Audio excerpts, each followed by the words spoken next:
দেখো এই মহিলা তোমার একটা দায়িত্ব দিলাম। কি দায়িত্ব? যাও ওই দুইজন মহিলার স্তন থেকে একটু দুধ নাও, আলাদা আলাদা পাত্রে নিয়ে এসো। কি হবে এবারে? পাত্রতে দুধ নিয়ে আসা হলো। আলী রাদিয়াল্লাহু আনহু দুটো পাত্র হাতে ভরে নিলেন, চেয়ে চেয়ে নিকেট করে দেখলেন যে পাত্র দুধটা পাতলা। দেখে বলতে ইহুদি রে, এই দুধটা যে মায়ের স্থান থেকে নিয়ে এসেছো, ওই মাটা একজন মহিলা বাচ্চি জন্ম দিয়েছে। একবার জোরে বলে যে দুধটা ঘন দুধ, এই দুধটা যে মহিলার গর্ভে থেকে যে মেয়ের স্থান থেকে নিয়ে এসেছো, উনি একটা পুরুষ সন্তান জন্ম দিয়েছে। একবার জোরে বলে ও নবী উম্মত উম্মতানিরা, যে মুহূর্তে যে অবস্থাতে আলী কাছে প্রশ্ন নিয়ে যেতে কেউ ঘুরে যেতেন না, সাথে সাথে জবাব দিয়ে দিতেন। ওদিকে যাওয়া শুরু হয়ে যাবে, ইহুদিরা দৌড়ে শালি রে, তুমি নাকি অনেক গাড়ি একটা প্রশ্নের জবাব দাও, আল্লাহ নাকি জামা পাও। আলী বলছেন আমাদের টাইম হয়ে গেছে। ইহুদিরা বলছে আলী রে, তবে কি তুই প্রশ্নের ভয়ে জবাব দেওয়ার ভয়েতে নামাজে কথা বলো? আলী বললেন জামাত যদি সামান্য বাকি, এই ইহুদিরা এই সামান্য টাইমে পৃথিবীর যত বড় কঠিন প্রশ্ন আমি আলী এক মুহূর্তে জবাব দিয়ে দেবো। একবার জোরে বলে ও জওয়ানেরা, ইহুদি দুইজনা আলীকে অপমান করে করুন এসেছিল। আলী রে, আমাদের ঘরে একটা পশু জন্ম হয়েছে, মাথার দিকটা কুকুরের মতো, পিছনের দিকটা ছাগলের মতো। এখন বলো না, ছাগল বলে গণ্য হবে নাকি সেটা কুকুর বলে গণ্য হবে? আলী বলছে শুনে রাখো, যাও চলে যাও চলে যাও, একটা পাত্রে পানি দাও, চেয়ে চেয়ে দেখবে, যদি জিভ দিয়ে চেটে চেটে খায় তাহলে কুকুর বলে গণ্য হবে, আর যদি চোমর দিয়ে খায় তাহলে ছাগল বলে গণ্য হবে। একবার জোরে বলে, আরো জোরে বলা যাবে না? আলীকে থামানো যায় না কোন মতে। আলী চলে গেল নামাজ পড়তে। বলছে কি করা যায়? ওরে এসে বলছে আলী রে, তুমি কি জানো ও একবার চোমর দিয়ে খায়, একবার চেটে চেটে খায়, এখন কি হবে বলো?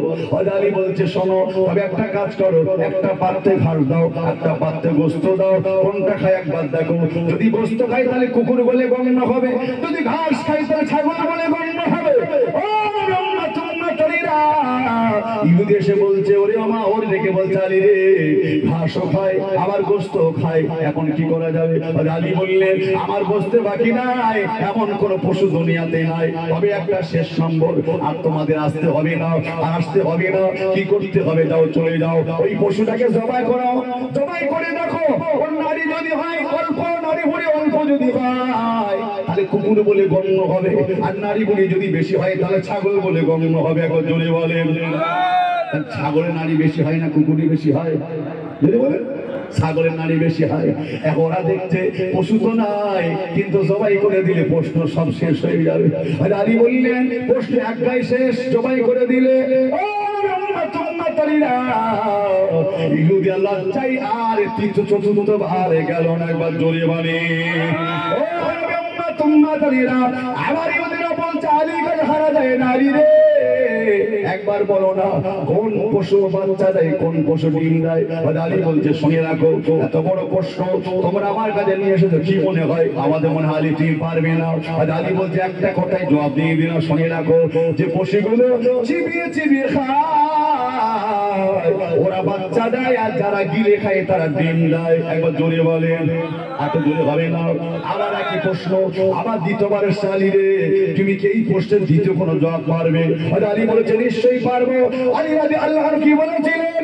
এই ইহুদিরা শুনে গিয়ে দাও, আমি আলী জানিয়ে দিলাম, যাদের কানের অংশটা বাইরে থেকে দেখতে পাওয়া যাবে ওই পশুগুলো সব কিন্তু বাচ্চা দেয়, যাদের কানের অংশটা বাইরে থেকে দেখতে পাওয়া যায় না, খালি ছিদ্র দেখতে পাওয়া যায়, ওরা কিন্তু সব ডিম দেয়। একবার জোরে বলে ও উম্মতানিরা, কোন প্রশ্নের জবাব আলী ফিরে দেয় না, কোন প্রশ্নের জবাবকে কখনো ফিরে যায় না। অনেক লম্বা কাহিনী একটু ফিরে আসে। আলী রাদিয়াল্লাহু আনহু বিয়ের ব্যাপারে বলা হলো, তিনি এতটা লাজুক এতটা লজ্জিত কথা বলতে পারেন না। আমার নবীর সামনে কি করে বলবেন ও উম্মতানিরা? কিন্তু একটা সম্পর্ক দেখেন, আলী হচ্ছে নিজের চাচাতো ভাই, আবু তালিব নবী পাকের চাচা, কিন্তু চাচাতো ভাইয়ের সাথে নিজের মেয়ের বিয়ে কেমনে হয়? এটা জায়েজ না নাজায়েজ? বর্তমান না জায়েজ, তখন জায়েজ ছিল, তখন কিন্তু ঘোড়ার গোশত খাওয়া জায়েজ ছিল, তাই জায়েজ ছিল।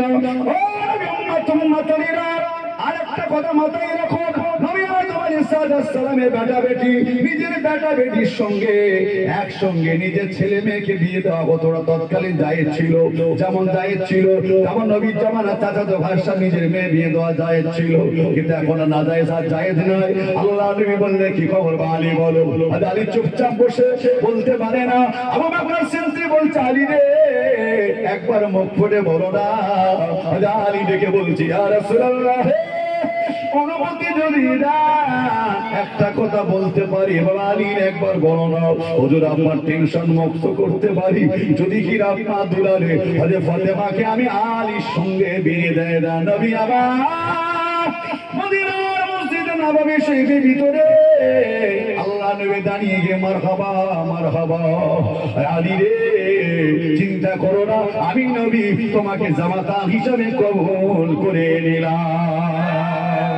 আটো ধরে হবে না ও রাজওয়ানেরা যুবকেরা ও উম্মাতুম্মাতানিরা। আলী রাদিয়াল্লাহু তাআলা কি বললেন এখন তিনি বিয়ে করবে। নবী বলছে আলী রে ওরা টাকা আছে না ইয়া রাসূলুল্লাহ আমার তো মাথা গোজার ঠাই নাই। মদিনা মসজিদ নববী শরীফের রাতে বেলা থাকি মসজিদে হুজুর আমার তো কোনো ঘর নাই জায়গা নাই টাকা নাই পয়সা নাই। নবী বলছে আলী রে বাবা আলী রে শুনে রাখো জানে রাখো না না না না ওরা ছাড়া বিয়ে হবে না ছাড়া বিয়ে হবে না।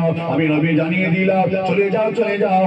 ওরা মর্যাদা স্বয়ং আমার আল্লাহ নিজে দিয়েছেন। একবার জোরে বলে আল্লাহ পাক নবী আদমকে বিয়ে দেবেন আল্লাহ জান্নাতে। আল্লাহ ডেকে বলছে হাওয়া হে আদম আমি আল্লাহ বলছি তোমাদের বিয়ে হবে।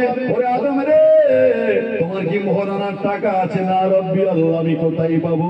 আব্বার জান্নাতে বসবাস করি আব্বা নিয়ামত ভক্ষণ করে আমি পাবো কোথায়? আল্লাহ বলে আদম রে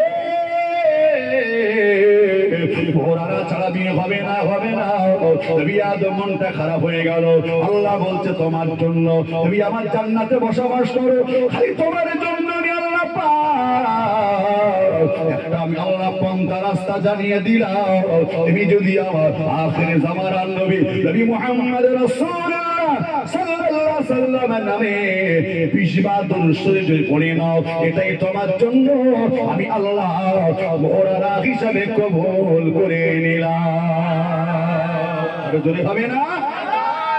আমাদের আদিতে আদম নবীর বিয়ে হচ্ছে আমাদের বিশ্বনবী আখির নবীর নামে দরুদ শরীফটা মোহরানা। তাহলে আমার নবী মর্যাদা আল্লাহ কত দিয়েছে একটু জোরে বলা যাবে না? কষ্ট হচ্ছে নাকি আপনাদের? একটু তাকবীর দেন না আরে তাকবীর। মাশাআল্লাহ এতগুলো মানুষ একটা আওয়াজ দেন না আরে তাকবীর। উচ্চ আওয়াজে হবে না না আরে তাকবীর। তবে দরুদ শরীফ আল্লাহুম্মা সাল্লি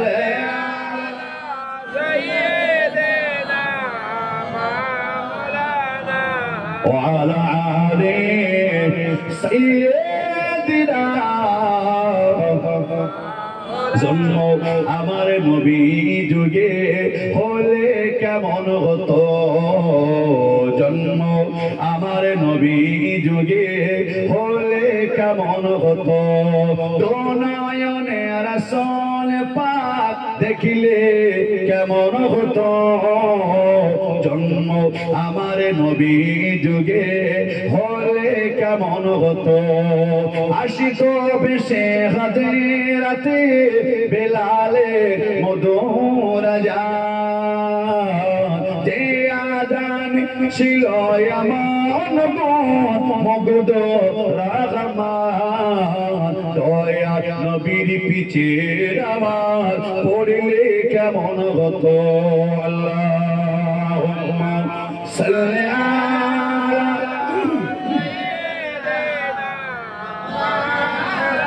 মাশাআল্লাহ খুব ভালো লাগছে আলা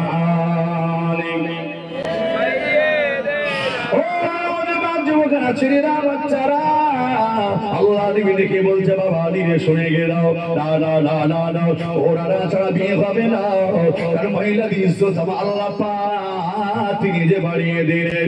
ও আদরেরা ও উম্মাতুম্মাতানিরা মদিনার মসজিদে আসতে দেখে নবী আমার সাহাবা দিকে খাজা খাজা ডাকলেন, ও বাবা সাহাবারাও একবার বিয়ে এসে বসো। সাহাবারা আগিয়ে গেলে আল্লাহ নবী ডেকে বললে, বাবারাও কারা কারা বিয়ে করেছে একবার আগে এসো। আল্লাহ নবী আবার বললে, তোমাদের বিয়েতে মোহরানার টাকাদের বাকি আছে একবার আগে এসো। সাহাবারা আগিয়ে গেলে আল্লাহ নবী পকেটের মধ্যে হাত দিয়ে দিলে আর টাকা বার করে নিয়ে বলছে, বাবা সাহাবারে এই নাও টাকা নাও, চলে যাও চলে যাও, মোহরানার টাকাগুলো মিটিয়ে দাও, তাদের যাদের মোহর টাকা বাকি রয়ে গেছে। বাবা সাহাবারে যুদ্ধে ময়দানে যেতে হবে, মারা যদি যাও শহীদ যদি হয়ে যাও তবে শুনে গিয়ে দাও, কিয়ামতের দিন কৈফা দিতে পারবে না। মোহরানা বাকি থাকলে তোমরা তাদের গায়ে দায়ী হয়ে যাবে, কিয়ামতের দিন তোমরা কাতারে কাতারে লাইনে লাইনে দাঁড়িয়ে যাবে। বাবা সাহাবারা রে চলে যাও, এই মোহরানার টাকাটা আমি নবী দিয়ে দিলাম, আগে আগে আদায় করে দাও একবার জোরে বলে। এখনকার দিনে চাচা মরে গেছে, আহারে চাচিমার দিকে খাটিয়ার কাছে নিয়ে যাচ্ছে, ঠিক মাফ করে দাও, কেন মোহরানা দেওয়া হয়নি তাই। ঠিক না ভুল বলেন? ঈশ্বর তো রাসূল বলেছে ওই টাকাটা আগে দিয়ে দাও, ওটা হালাল টাকা, ওটা স্ত্রীর জন্য হালাল, তার জন্য ওটাই বৈধ, ওটা তার জন্য জায়েজ, ওটা আল্লাহ পাক তার জন্য আমত করেছে, ওটা তাকে দিতে হবে, ওটা তারই হক তারই টাকা। ও জোরেরা যুবকেরা, ও নবী উম্মত উম্মাতিরা, বাকিতে নয় নগদে দিয়ে দাও। তাই নাই তাই নয়, ওই টাকাটা কোনো মতাবি চাইতে পারবেন না। বিয়ে হয়ে গেল, আমি চাই বিবির টাকাটা আমাকে দাও, না না চাইতে পারবেন না, ওটা তারই হক, ওটা তারই হক, ও যা হই করতে পারে তারই টাকা। ও উম্মাতিরা, যদি কোনো বিবি বলে স্বামী রে তুমি আর আমি দুজনের সংসার, এই টাকা আমি করবো কি, আমি আপনাকে দিয়ে দিলাম, সংসারে ব্যয় করো। নবী বলছে ওই টাকাটা তবে নেওয়া যায়, নইলে কোন কায়দায় টাকা চাওয়া যায় যে নয়। একবার জোরে বলুন সুবহানাল্লাহ। ও উম্মাতিরা, কিন্তু আমাদের জনম বাকি হয়ে আছে, অনেকে দেয় নাই। ও জওয়ানেরা, কিয়ামতের দিন বাকির কাতারে দাঁড়াতে হবে, খবরদার টাকাটা মিটিয়ে দান। ও জওয়ানেরা যুবকেরা, আল্লাহ নবী ডেকে বলছে, বাবা আলী রে, বাবা আলী রে, ও বাবা আলী রে, দেরি করো না, কি আছে তোমার বর্ণনা।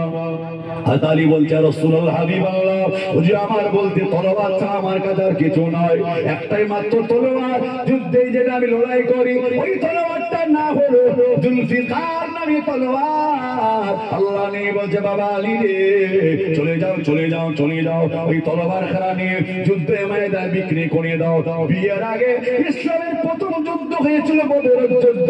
ও জওয়ানেরা, আল্লাহ নবী তো দেখলেন আলী রাদিয়াল্লাহু আনহু বদরের যুদ্ধতে ঈমান দিয়ে তলোয়ার দ্বারাই কচু কাটা করে ময়দান ফাঁকা করে দিয়েছিলেন। একবার জোরে বলেন। এরপর নবী একবার বলেন, আলী রে তলোয়ারটা বিক্রি করো না, একবার নবী বলে নয়, আল্লাহ নবী জানিয়ে যায়, ও বাবা আলী রে চলে যাও, ওই তলোয়ারটা বিক্রি করে দাও। আলী রাদিয়াল্লাহু আনহু মদিনা মসজিদ থেকে চলে গেলে মদিনা বাজারে পৌঁছে যাও, তলোয়ারটা বিক্রি করবে।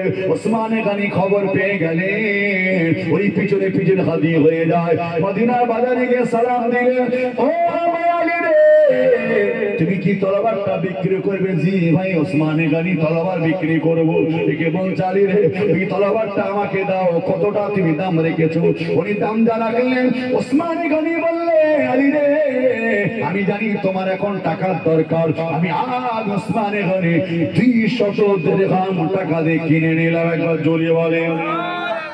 নবী সাহাবাদের ভিতর সবচেয়ে ধনী ছিলেন হযরত ওসমান গনি রাদিয়াল্লাহু আনহু। একবার জোরে বলুন সুবহানাল্লাহ। ও জওয়ানেরা যুবকেরা, ওসমান গনি বলছে, আলী রে তোমার এই সময় টাকা দরকার, এই জন্য আমি আর দেরি করবো না। না না, তোমার যতটুকু দাম তুমি রেখেছো তার চেয়ে বেশি দাও, আমি 200 দিরহাম টাকা দিয়ে আমি তোমার তলোয়ারটা কিনে নিলাম। তলোয়ারটা নিয়ে নিলে হযরত আলী রাদিয়াল্লাহু তাআলা ওই তলোয়ার খানা নিয়ে নিলেন, আর ওসমান গনি তলোয়ার নিয়ে নিলেন। আলী রাদিয়াল্লাহু আনহু টাকাটা নিয়ে নিলে বাতি দৌড়চ্ছে মদিনা মসজিদ দিকে বিয়ে হবে। যেই না গিয়ে যায় ওসমান গনি ডাকলো, আলী রে ও আলী রে একবার কি দাঁড়িয়ে যাবে, একবার কি দাঁড়িয়ে যাবে। উনি দাঁড়িয়ে গেলেন। আল্লাহ নবী সাহাবা ওসমান গনি বলছে একটু কাছাকাছি আসে, কাছাকাছি গেলেন। আল্লাহ আলী মনটা একটু খারাপ হয়ে গেল।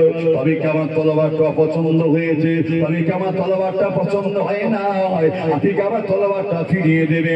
ওসমান গনি বললে, ও আলী রে, ও আলী রে, এই তলোয়ারটা আমি ওসমান গনি দেখলাম যুদ্ধে ময়দানে, আমি ওসমান গনি যুদ্ধে ময়দানে আমি যেতে পারি না, আমার বিবি অসুস্থ ছিল হাজির হতে পারে না, কিন্তু ওসমান গনি আমি খবর রাখি তুমি এই তলোয়ারটা বেঈমান বেদিনদেরকে জাহান্নামে পাঠিয়েছো। ওরে ভাই আলী রে, তুমি বীর সাহাবা, নবীর সাহাবা ৩০০০ দিন ছিল, ওরা ১০০০ দিন ছিল। এরপরে যুদ্ধে ময়দান আল্লাহ বিজয় দান করেছিল তোমাদের ওসিলায়। এই তলোয়ারটা জুলফিকার তোমার হাতে মানায়, এই তলোয়ারটা ওসমান গনির হাতে কোনোদিন মানায় না। ওরে ভাই আলী রে, এই তলোয়ারটা দিনের জন্য, আল্লাহর জন্য আমি তোমার হাতে দান করে দিলাম। এটা জোরে বলা যাবে না। ও নবী উম্মত উম্মাতানেরা, তলোয়ার খানা নিয়ে ৮ টাকা পেয়ে গেল। আল্লাহ নবী সাহাবা হযরত আলী রাদিয়াল্লাহু আনহু তিনি চলে গেলে, তাই বিয়েতে তিনি কি দেবেন, বিয়েতে তিনি কি দিয়েছিলেন মোহরানা কিতাবে লেখা হলো হযরত ফাতেমার বিয়েতে মোহরানা ওই টাকা দিয়ে ২০টা উট কিনেছিলেন, ওটাই ছিল মোহরানা। একবার জোরে বলুন সুবহানাল্লাহ। ও নবী উম্মত উম্মাতানেরা, ও নওজওয়ান যুবকেরা, ছেলেরা, বাচ্চারা, হযরত আলী রাদিয়াল্লাহু তাআলা বিয়ে যেদিন হবে ওদিনা মসজিদ রেডি হয়ে রয়েছে। ওদিক হযরত হাফসা, আল্লাহ নবী বিবি হাফসা বিনত ওমর রাদিয়াল্লাহু তাআলা তিনি ঘরের ভিতরে হযরত ফাতেমাকে সাজুগুজু করে দিলেন, কিন্তু না না না, আল্লাহ পাক জেনে দেখে না বানালে আসমান জমিন বিকুলতে হয়ে গায়রা বানাতেন না। ওই নবীর ঘরে আজকে বিয়ে হয়, নবীর বেটিকে সুন্দর নতুন কাপড়, ভালো সুন্দর কাপড় মেলে দেয়, যেমন যা ছিল অতি দিয়ে, আর সেইভাবে তাতে অতি যথেষ্ট মনে করে তারা ওই সাজিয়ে গুছিয়ে দিতে লাগে। আল্লাহ পাক দৃশ্যখানা দেখে কিতাবে লেখা, আল্লাহ পাক ডেকে বলছে ফেরেশতারা, আমার নবীর কন্যা ফাতেমার বিয়ে আলীর সঙ্গে আজকে বিয়ে হচ্ছে, কিন্তু না না না না না না, তাদের আনন্দটা খালি দুনিয়ার মধ্যে সীমাবদ্ধ থাকবে না, ওই আনন্দটা আমি আল্লাহ আমার জান্নাতে আমি করতে চাই। আল্লাহ বলতে ফেরেশতা শুনে রাখো, আমার জান্নাতগুলো সুন্দর করে সাজিয়ে গুছিয়ে দাও। আজকে জান্নাতটা, আজকে জান্নাতটা সাজাও। হে আমার ফেরেশতারা, জান্নাতে রমণীদের সরদারিনী আজকে দুনিয়াতে বিয়ে হচ্ছে, এজন্য আমার জান্নাতটাকে সুসজ্জিত করো। একবার জোরে বলে, একটু জোরে হবে না?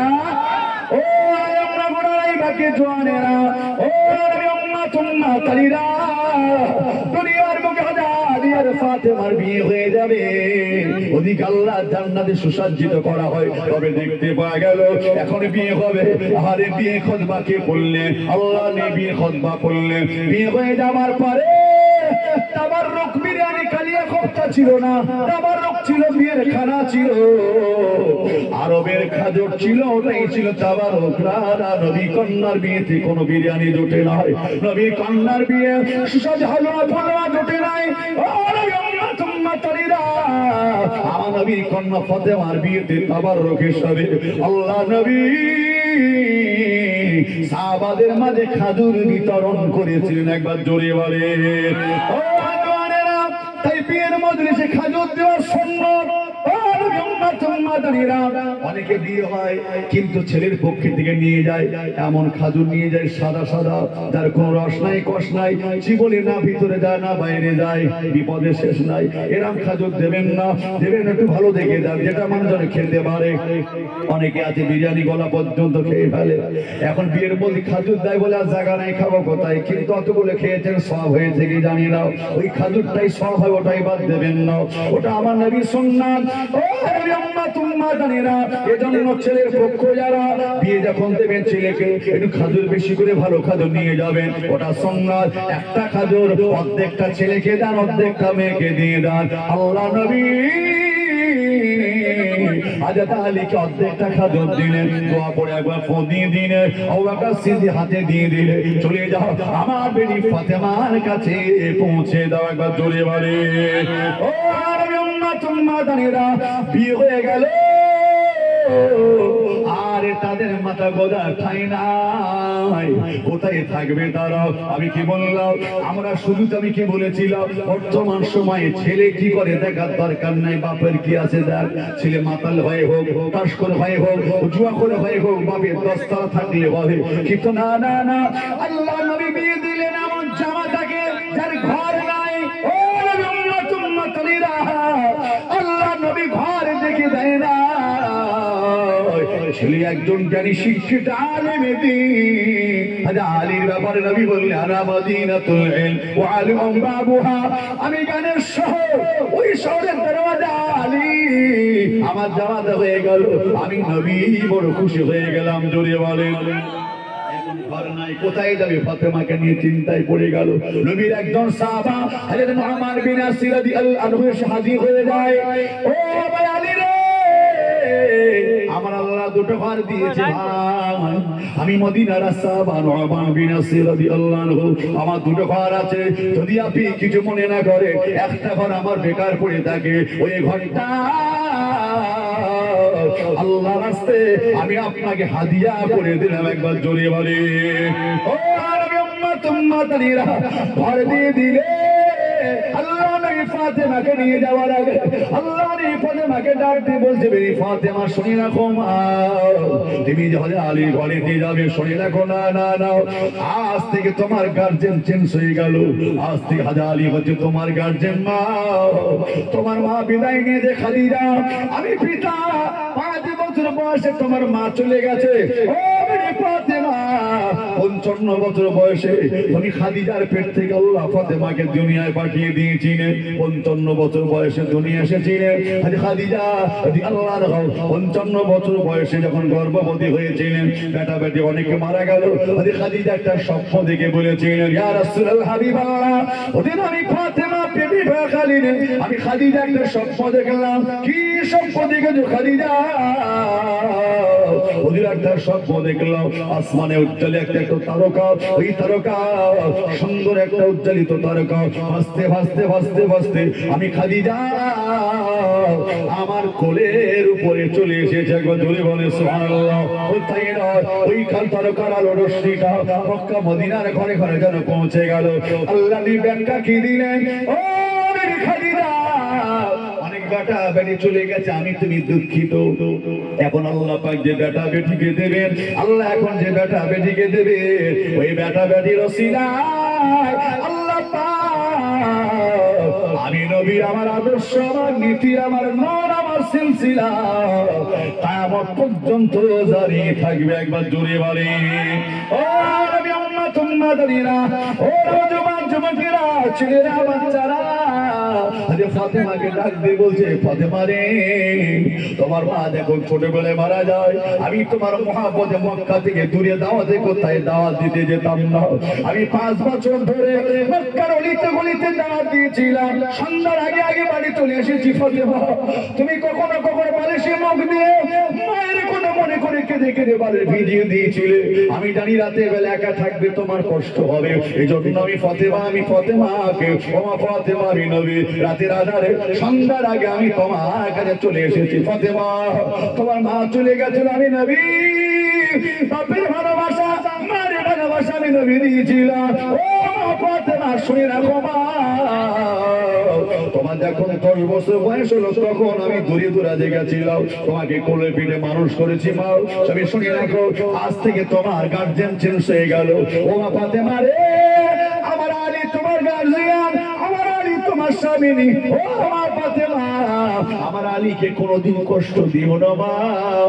আমার আলী তোমার জন্য যতটুকু মেহনত করে পরিশ্রম করে এনে দেবে, ওটাই তোমার জন্য সৌভাগ্য মনে করে গ্রহণ করবে। একবার জোরে বলে নবীর বেটি বলে, খবরদার গরম দেখাবে না।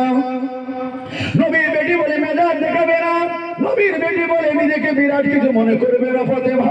ও মা ফাতেমা, তুমি যতই যাই হয়ে যাক না কেন শুনে রাখো, তোমার স্বামীর পায়ের নিচে আল্লাহর জান্নাত। একবার জোরে বলে। নবী একবার বলেছেন, ফাতেমা আমার অনেক সাহাবা, আমার আলী যদি কিছু করে একবার আমাকে বলবে। একবার কথা বলছেন না ফাতেমা, আমার আলী তোমার কাছে, আমার আলী আজ থেকে তোমার স্বামী, তার পায়ের নিচে তোমার জান্নাত। আমার আলী মেহনত করে হালাল পয়সা উপার্জন করে যতটুকু তোমার জন্য রুজির ব্যবস্থা করবে, অতি সন্তুষ্ট হয়ে যেও। একবার জোরে বলে। ও ছেলেরা বাচ্চারা, আল্লাহ বিয়ে দেখিয়ে দিয়েছিলেন, কিতাবে লেখা হলো নবী আমার দুটো বাড়ি দিয়েছিলেন। দুটো বালিশ কিসের বালিশ ছিল? তুলোর বালিশ ছিল না। মুস্তাফির রাহমাতুল্লাহ কিতাবে লিখলেন ওই বালিশ দুটো ছিল খাজুর পাতার নরম নরম শিকড় দিয়ে দুটো বালিশ তৈরি করে দিয়েছিলেন। ও জওয়ানেরা, আল্লাহ নবীকে হাড়ি দিয়েছিলেন, ওই হাড়িটা পিতল নয়, ওই হাড়িটা দস্তার নয়, লোহার নয়, হাড়িটা ছিল আপনার পাথরের হাড়ি। আর কি দিনের একটা জাতা দিয়েছিলেন, আর কি দিনের আল্লাহ নবী নামাজের একটা মাসাল্লা দিয়েছিলেন। একবার জোরে বলেন। নবী সম্ভব হয়েছিল। ওরে ফাতেমা রে, আমি নবী রাহমাতুল আলামিন, আমি নবী হো জগৎ দুনিয়া হো জগৎ পর জগতের বাদশাহের পরে আমি নবী দুনিয়া আমার সম্পদ নাই। ও মা ফাতেমা, আমি যা পেরেছি তোমাকে দিলাম ফাতেমা, ওতে সন্তুষ্ট হয়ে যাও। জাতা দিয়ে দিলাম, আমার আলী যতটুকু উপার্জন করে গম আপনি আসবে, ওতে আটা তৈরি করে রুটি বানিয়ে দেবে।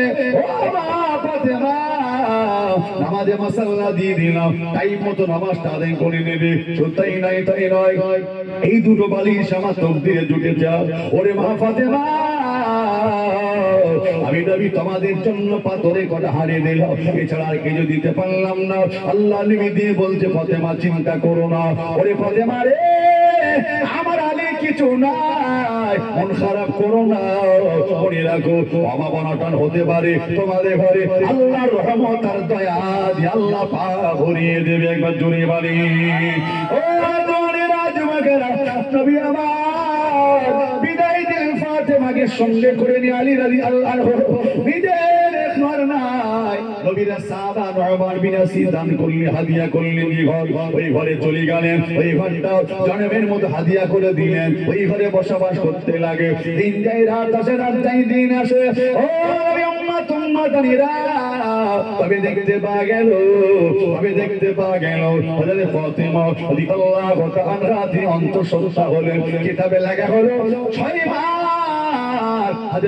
হযরত হাসান পেটের মধ্যে 6 মাস ছিলেন। 6 মাস পরে দুনিয়া ভূমিষ্ঠ হলেন। কিন্তু না না না, ও জানেরা, ও নবী উম্মাতুম্মাতানিরা, 6 মাস পরে উম্মুল ফজল নবী পাকের একজন চাচী আল্লাহ নবীর কাছে দৌড়ে এসেছে, ইয়া রাসূলুল্লাহ হাবিবাল্লাহ, হুজুর আমি রাতে একটা স্বপ্ন দেখেছি, দুঃস্বপ্ন দেখেছি আমি, আর রাতে আমি ঘুমাতে পারি না। এই স্বপ্নটা দেখবার পরে আমি বড় চিন্তিত হয়ে বললাম, কি আপনার স্বপ্ন দেখেছো? আমি স্বপ্ন দেখলাম আপনার শরীরে গোস্ত কেটে কেটে আমি উম্মুল ফজল আমার কোলে ফেলা হয়, আমার কোলের উপরে ফেলা হচ্ছে, আপনার গায়ের গোস্তটা কেটে কেটে। এই স্বপ্ন দেখার পরে ঘুমটা ভেঙে গেল, আমি উম্মুল ফজল আর ঘুমাতে পারি না। সারা রাত কেঁদে কেঁদে সময়টা পার হয়ে গেল। তখন আযান হয় ফজরের, নামাজ পড়ে আপনার কাছে আসবো, ওই স্বপ্নের ব্যাখ্যাকে একবার কি বলবে? আল্লাহ নবী বললেন, চাচি আম্মা জান, চিন্তা করো না, এটা কোনো দুঃস্বপ্ন নয়, এই স্বপ্নটা হলো একটি ভালো সুসংবাদ, সুস্বপ্ন। কি আমার হতে পারে? খুব তাড়াতাড়ি আমার ফাতেমা অন্তঃসত্ত্বা হবে, আমার ফাতেমার গর্ভে থেকে আল্লাহ একটা সন্তান দান করবে। এই সন্তানটাকে মাঝে মধ্যে তোমার কোলে পাঠানো হবে, তোমার ঘরে পাঠানো হবে, তোমার স্তনে দুধটা পান করার জন্য। আর ফাতেমার বেটা মানে আমি নবী, আমার শরীরে একটা অঙ্গ। একবার জোরে বলে, একটা জোরে হবে না? ও জোরে রাজমকেরা, ও নবী উম্মাতুম্মাতানিরা, আল্লাহ পাক 6 মাস পরে হযরত ফাতেমাকে পাঠিয়ে দিলেন। সাধারণত 6 মাস পরে ইমাম হাসানকে পাঠিয়ে দিলেন। সাধারণত 6 মাসে কোনো বাচ্চা যদি হয়, সেই বাচ্চাটা দুর্বল কমজোর হয়, ঠিক না? ভুল বলেন? হৃষ্টপুষ্ট হয় না, দুর্বল হয়, অকেজ হয়, এমন করে দুর্বল কমজোর হয়। কিন্তু না না না, ইমাম হাসান জন্ম নিয়েছিলেন একদম সুন্দর আরে সোটাম দেহ সুস্বাস্থ্য এমন গঠন আল্লাহ পাক দুনিয়াতে পাঠিয়ে দিলে করে করে নিয়ে আলী রাদিয়াল্লাহু আনহু কাপড়ে জড়িয়ে শ্বেত বস্ত্র জড়িয়ে নিয়ে মদিনার মসজিদে খাদিম সালাম দিলেন আসসালামু আলাইকা ইয়া রাসূলুল্লাহ হাবিবাল্লাহ ওরা থেকে জানেন আজ আপনার সৌভাগ্য আজ আপনার কলিজার টুকরো বেড়ে ফাতেমার গর্ভে থেকে আল্লাহ পাক এই মধ্যে একটা সন্তান দান করেছে একবার কি আপনি একটু দেখবেন নবী বলছে আগে আমার কাছে দাও একটু মুখটাকে আলগা করো আল্লাহ নবী কোলে নিয়ে নিলেন চেহারা ছিল হবাহ আল্লাহর নবীর মতো একবার জোরে বলে কোলে করে নিয়ে আল্লাহ নবী বলছে আলী রে কি নাম রেখেছো বাবা ওদের নাম রেখেছি হার নবী বলছে হার নাম ভালো লাগে নাই আমি রাসূলুল্লাহ একটা নাম দিয়ে দিলাম ওই নামটা হলো ইমাম হাসান রাদিয়াল্লাহু আনহু একবার জোরে বলে ও জওয়ানেরা কিন্তু দেখতে পাওয়া গেল ওদের